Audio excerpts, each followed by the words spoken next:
Good morning, class. I would like to give a lecture on my topics, the temporal fossa and the infratemporal fossa. I will start first with the temporal fossa. You have here this picture, okay, and this area here with a gray color. This is the so-called temporal fossa. Now, if you enumerate the bones involved in the temporal fossa, you have it here. So it involves primarily the squamous part of the temporal bone, okay, then a part of the greater winged sphenoid, a part of the parietal, as well as a part of the frontal bone. So this is the temporal fossa, and this communicates with the infratemporal fossa here via the zygomatic arch. This is the zygomatic arch. So above is the temporal fossa, below the zygomatic arch is the infratemporal fossa. So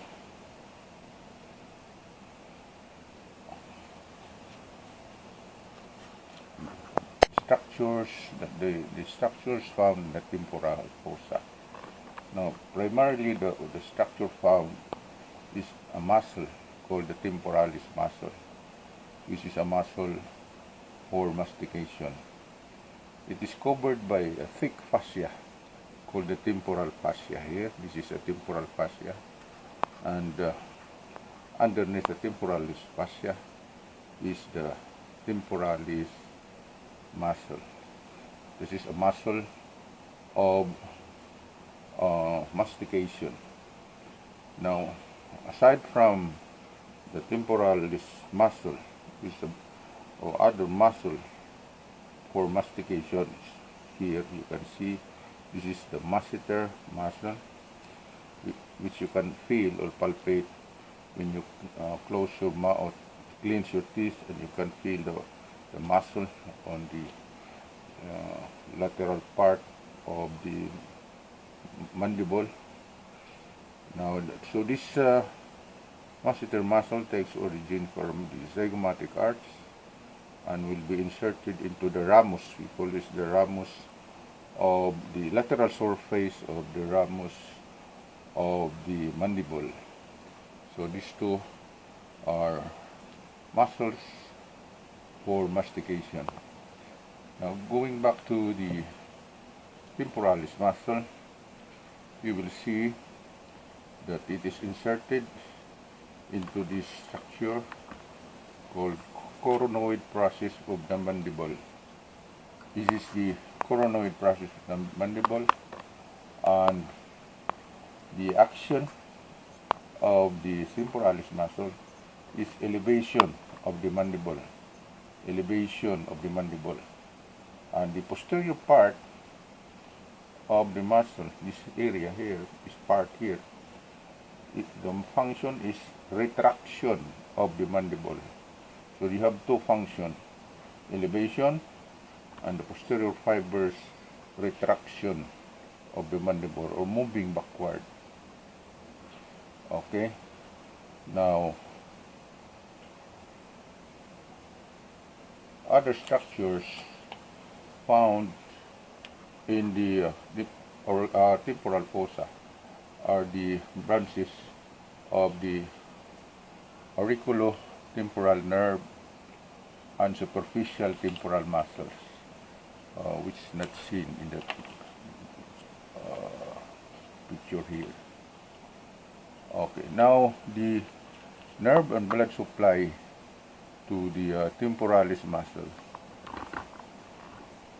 are the deep temporal arteries, which are branches of the maxillary artery, and the deep temporal nerves, which are branches of the anterior division of the mandibular nerve. Okay. By the way, you can see here the artery and the nerve going up into the temporal region This is the auriculotemporal nerve. This is a branch of the posterior division of the mandibular nerve, and it will supply the skin of the scalp. But take note, it also contains some postganglionic fibers for the parotid gland. Postganglionic fibers coming from the aortic ganglion supplying the parotid gland. It is accompanied by the superficial temporal artery. Superficial temporal artery is the smaller terminal branch of the external carotid artery. Okay, so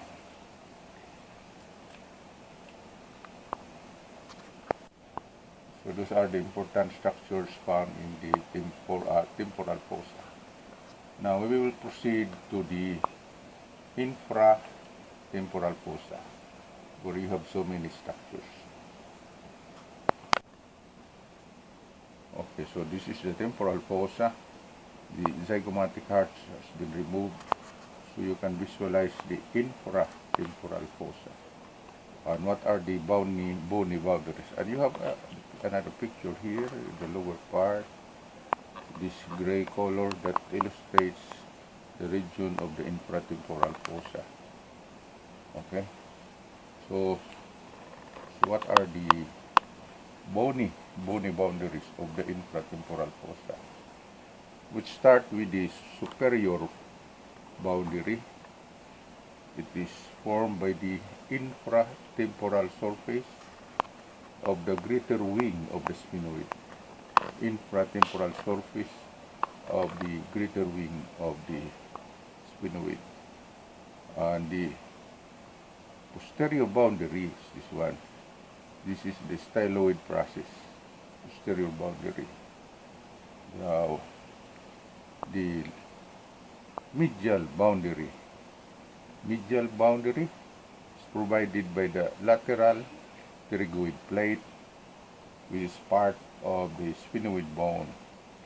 An anterior boundary, you have here the tuberosity of posterior tuberosity of the maxilla. Okay. Now the lateral boundary is this one, is provided by the mandible. Okay. Okay. We have here the mandible. This is a review of the parts of the mandible. This is the mandible as shown in the lateral aspect. So you can see the coronoid process. This is the site of insertion of the temporalis muscle. And you have also condyloid process, which is also called the head of the mandible, because it is the one that will articulate with the mandibular fossa of the temporal bone to form the temporomandibular joint. So condyloid process or the head. And you have the neck here. This is the neck of the mandible. And a big portion here is the ramus, yes, ramus. And the muscle which you can see blue, this is the area of the masseter. So this is the ramus, and this is the body of the mandible. And in this area, this is the angle of the mandible. Okay, so you have the lower seat of teeth found in the mandible. The upper seat of teeth is found in the maxilla. Okay, so what are the other important structures? Now this is the mental foramen here. Mental foramen, and the structures that will come out there are the mental nerve, which is the continuation of the inferior alveolar nerve, and the mental artery, which is the continuation of the inferior alveolar artery. This is the lateral surface, and this is the medial surface of the mandible. So starting from above. Again, you have here the site of insertion of the temporalis muscle. And then you have here the neck. Take note that there is a muscle that is inserted into the neck, the lateral pterygoid muscle. The lateral pterygoid muscle is also another muscle of mastication. And to just mention the last muscle is the medial pterygoid. So you have lateral pterygoid muscle, which is inserted into the temporomandibular joint, as well as the neck of the head of the mandible or the condyloid process. And then in the lower part, you have here the site of insertion of the medial pterygoid muscle. Medial pterygoid muscle. So you will notice, try to see the picture. On the medial surface, you have medial pterygoid. On the lateral surface, you have the masseter. So these two muscles, the medial pterygoid and the masseter, are strong elevators of the mandible.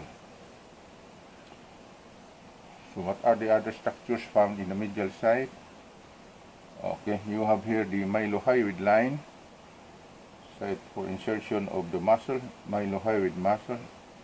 Now this mylohyoid muscle divides the submandibular gland into two parts. You have a big superficial part found in the submandibular fossa here, which you can palpate in the region of the submandibular region. And you have a small, so this is a big submandibular superficial part of submandibular gland, and you have a smaller here in this area, smaller or deeper part of the submandibular gland. Okay, and here this is the sublingual fossa. This is where there's the site where the sublingual salivary gland will be lodged. Okay, so that's it for the. By the way, you have another important structure here. This is the opening of the mandibular canal, and you have a small bony projection. This is called lingula, and this is for the attachment of the sphenomandibular ligament. You have another picture here. This is the sphenomandibular ligament, which is attached to the lingula of the opening of the mandibular canal. Now this is important clinically because this will serve as a guide for the putting anesthesia into the inferior alveolar nerve. So if you go to the dentist and have your tooth extraction, the dentist will still first feel the sphenomandibular fold. This is covered by a mucosa, sphenomandibular fold. You will try to feel that fold, and then they will insert the anesthesia medial to the sphenomandibular fold, because that is where the inferior alveolar nerve will be located. So once the anesthesia has been introduced, this whole area will be anesthetized. Okay, next we'll take up the arteries found in the infratemporal region. You have the illustration here. This is the external carotid artery, which terminates by dividing into two branches. A smaller superficial terminal branch, superficial temporal artery, and a bigger maxillary artery. Okay, so we'll just take up the important branches of the maxillary artery. One important artery, a branch, is one here. This is the middle meningeal artery. Middle meningeal artery is an important artery. It's the primary blood supply to the meninges. Okay, it enters the cranial cavity by passing through the foramen spinosum and divides into anterior and posterior division. Okay, and still remember, this is the culprit of the so-called extradural hemorrhage, the middle meningeal artery. Now, another big branch, considered as the biggest branch, is the inferior alveolar artery. Now, the inferior alveolar artery will accompany the inferior alveolar nerve and will enter the mandibular canal. So you can see here, the inferior alveolar artery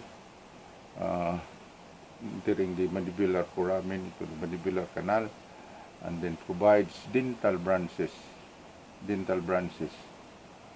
okay, to the lower set of teeth, and it exits in the foramen called mental foramen, and it is now called a mental branch, the terminal branch called mental branch.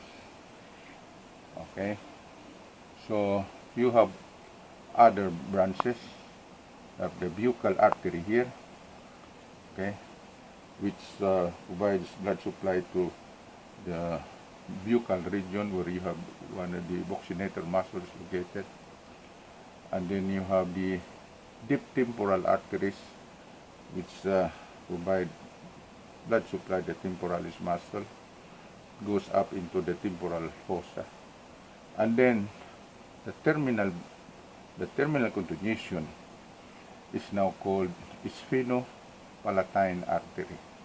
The sphenopalatine artery is the terminal continuation of the maxillary artery. It will pass through the pterygomaxillary fissure to enter the pterygopalatine fossa and provides blood supply. Some of the branches here, superior alveolar, infraorbital, and then it will also provide important blood supply to the nose and the soft palate. Okay, it supplies one of the primary blood supply to the nose as well as the soft palate. So that is the maxillary artery in the infratemporal region.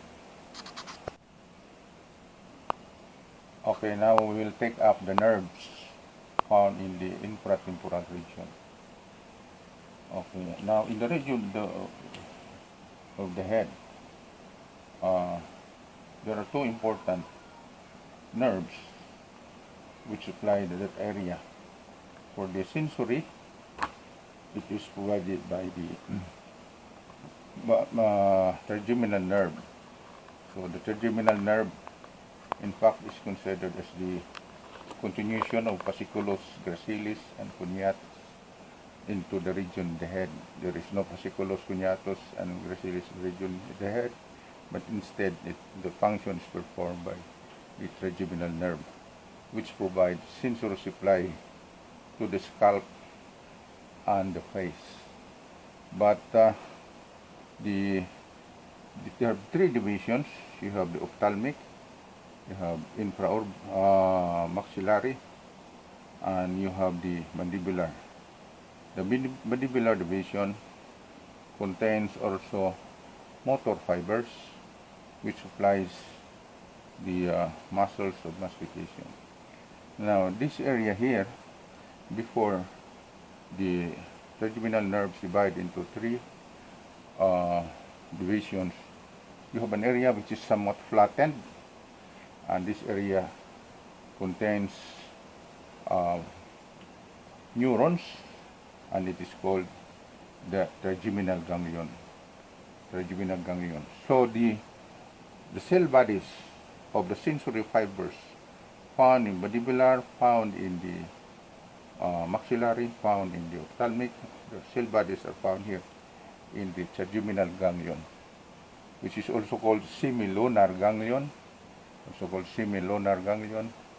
also called Gasserian ganglion, Gasserian, Gasserian ganglion.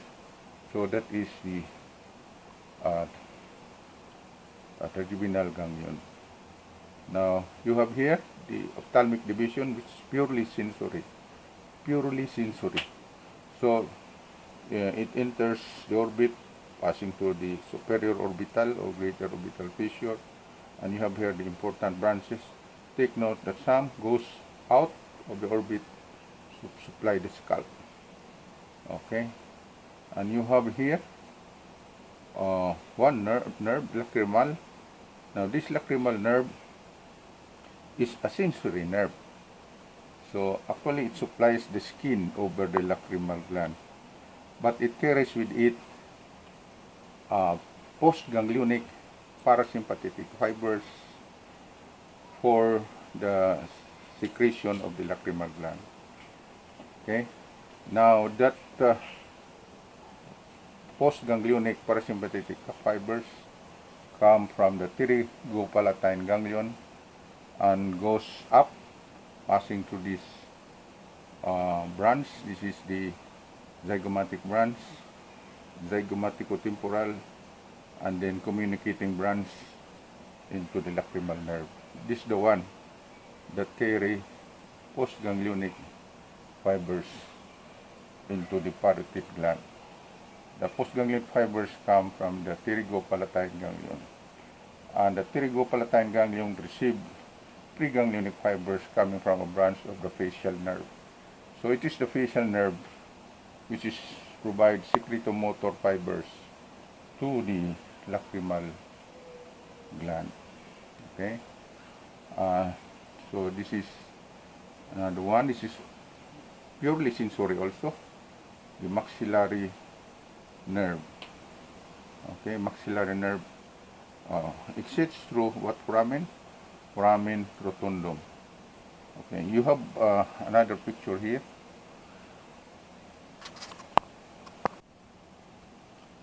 So it passes through the foramen rotundum. Now in this area here, it will be situated in the so-called pterygopalatine fossa.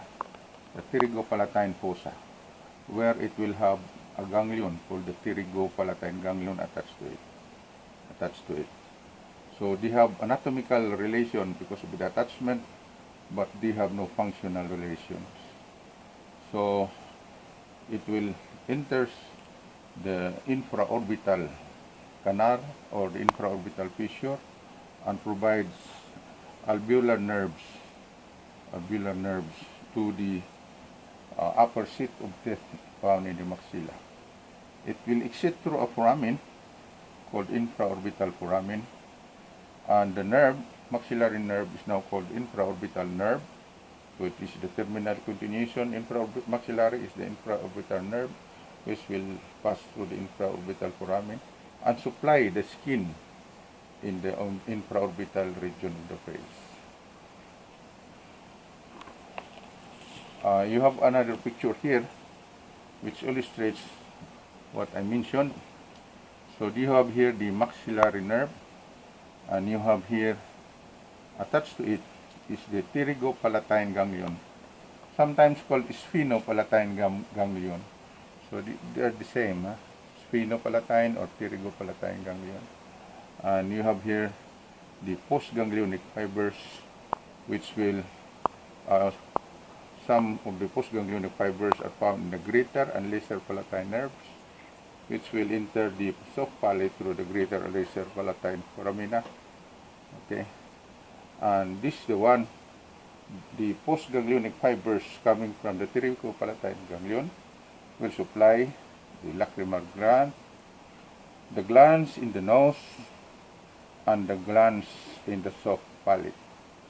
Okay, so these three, lacrimal, glands in the nose, glands in the soft palate, therefore are supplied by facial nerve through the pterygopalatine ganglion.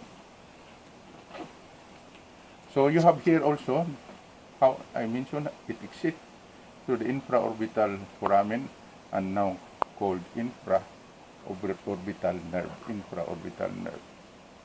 Okay.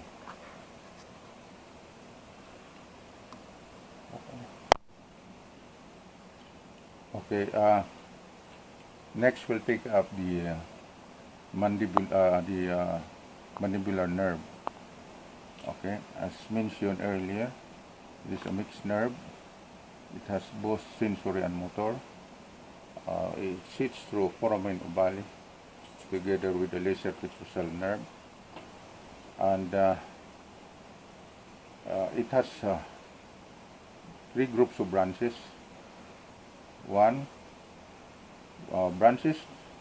direct branches from the trunk, and then branches from the anterior division, and then you have branches from the posterior division. So what are the branches? Direct branches from the trunk. You have here the branches of direct branches from the trunk. You have meningeal branch, it's not shown here, but the bigger shown here, bigger branch is the nerve to medial pterygoid. This one, this nerve to medial pterygoid, that is a direct branch of the trunk of the mandibular nerve. Okay, and of course it will supply the medial pterygoid muscle, but it also provides supply to the tensor villi palatini of the soft palate.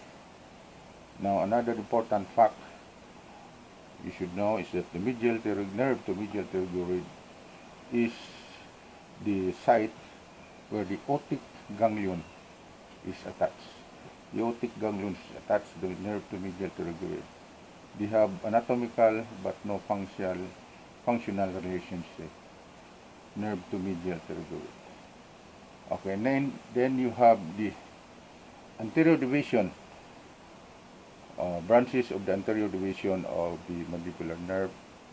This one here, this group of nerves, these are the branches of the anterior division. One branch not shown here is the masseteric nerve, or nerve for the masseter muscle. That is one branch of the anterior division, the masseteric nerve. Then you have here groups, the deep temporal nerves, which found underneath the temporalis muscle, supplying of course that muscle. Then you have here the nerve to lateral pterygoid, So this is branch of the anterior division. And then you have this one here, the buccal nerve. Now take note of the word buccal, because you have two buccal terms. You have buccal branch of the facial nerve, and you have also buccal branch of the mandibular nerve. This buccal branch of the mandibular nerve is a sensory nerve, a purely sensory nerve. Okay, we'll notice that it goes into the buccinator. Now the buccinator muscle is a muscle of facial expression. This is supplied by the buccal branch of the facial nerve, while this one will pierce the muscle and will supply the mucosa of the cheek of the oral cavity. So it will supply the mucosa of the oral cavity. This is a sensory nerve. Okay, so those are the branches of the anterior division. For the branches of the posterior division, you have it here. One, auriculotemporal nerve. Take note that the auriculotemporal nerve, it is a sensory nerve. It will supply the skin over the temporal fossa and scalp, and it carries with it postganglionic fibers coming from the otic ganglion, and that postganglionic fibers will supply the parotid gland. Now, otic ganglion is associated with the glossopharyngeal nerve, so the parotid gland is supplied by the glossopharyngeal nerve, not the facial nerve. Okay, so next you have two big branches One is called the inferior alveolar nerve, and the other one is the lingual nerve. Okay. Now the inferior alveolar nerve, okay, will enters the mandibular foramen together with the inferior alveolar artery. But before it enters the opening mandibular foramen, it gives off a motor branch called nerve to mylohyoid. This nerve to mylohyoid, okay, is given off before the inferior alveolar nerve enters the canal. It's given off before the nerve enters the canal, and this will supply, of course, the mylohyoid nerve, as well as the it will supply the mylohyoid muscle, as well as the anterior belly of the digastric muscle. Okay.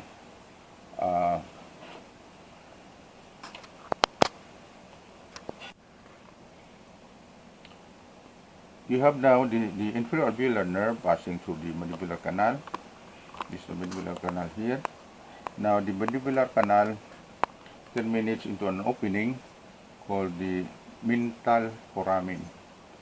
So the nerve will exit through the mental foramen, and now is now called mental nerve. Mental nerve. So what are the important branches of the inferior alveolar nerve, the mandibular canal? Of course, you have the inferior dental plexus, which supplies the mucosa and the alveolar sockets, as well as the seat of teeth in the lower seat of teeth found in the mandible. Take note that again, what structure is related medial to inferior alveolar nerve.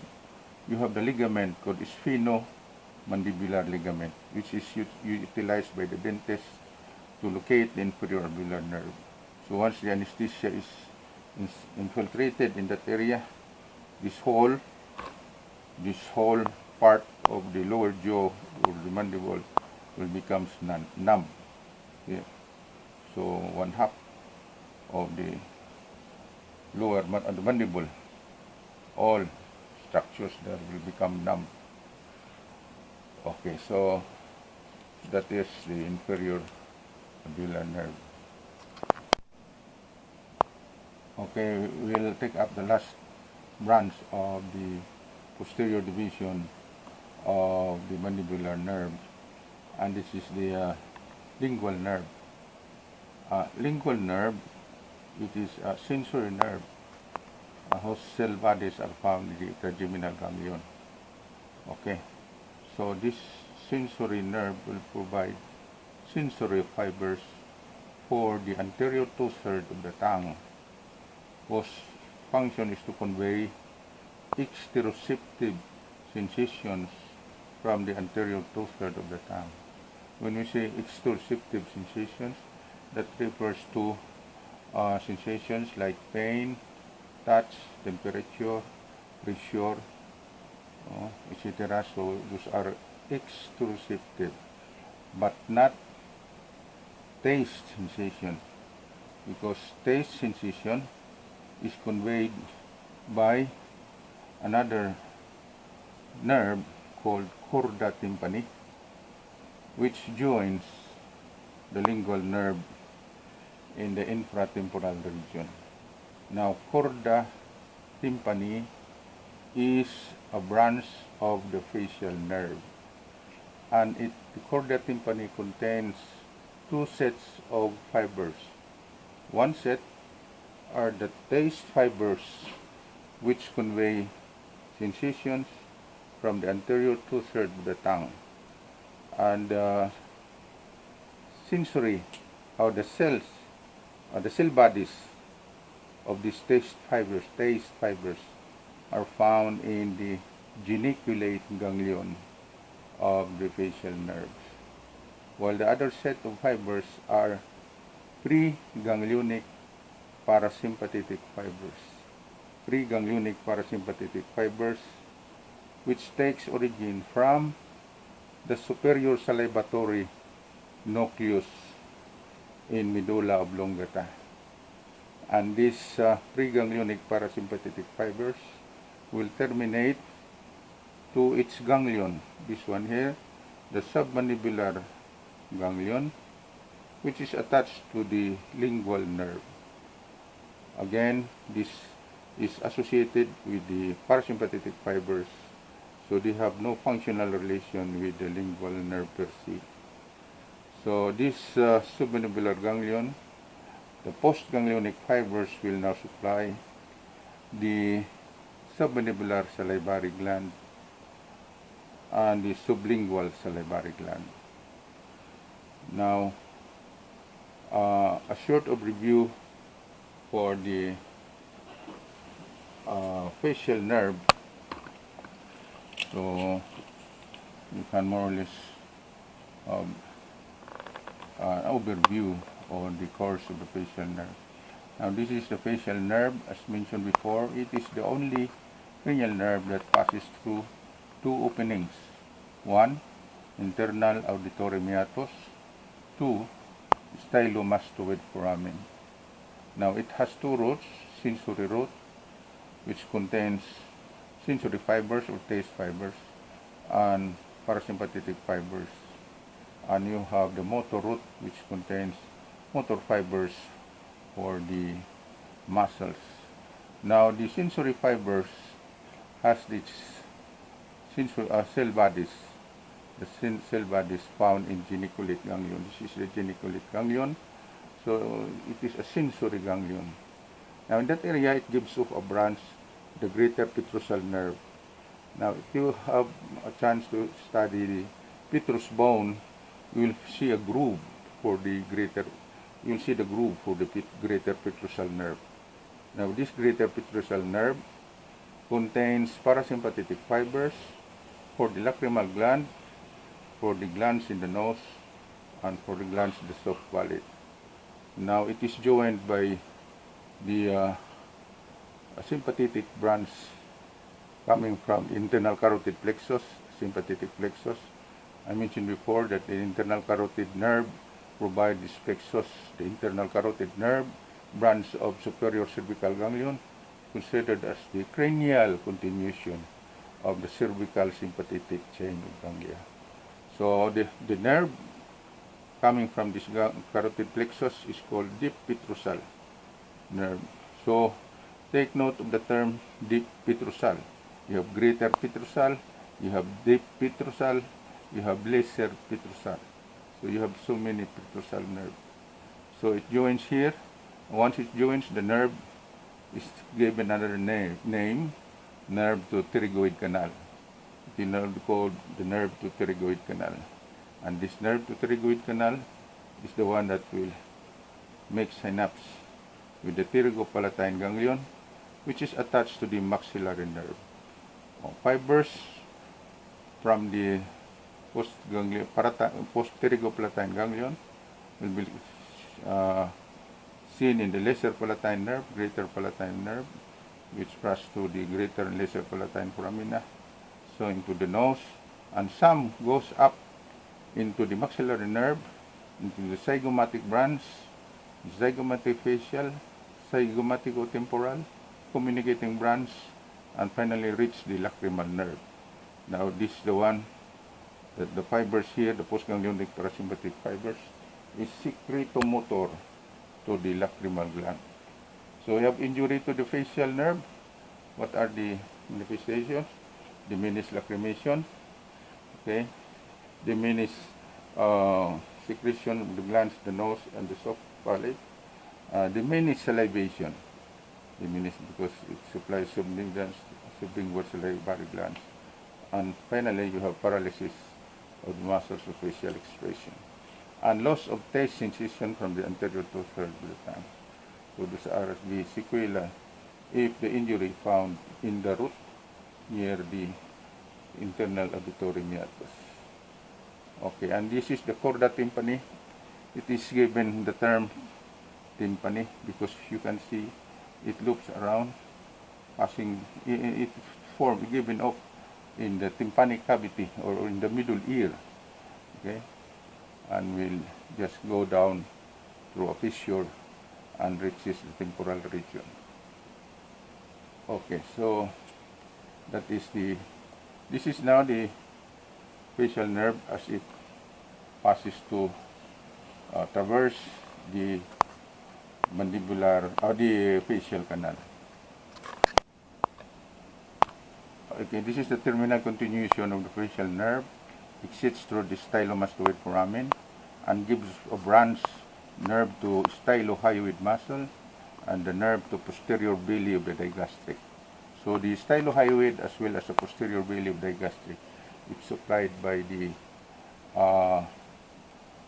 facial nerve, and the posterior auricular branch will supply the muscles found in the external ear or found in pinna. Okay, so these are the terminal branches. You have a different lecturer for this. Okay, I think that is all for this afternoon. Thank you for listening.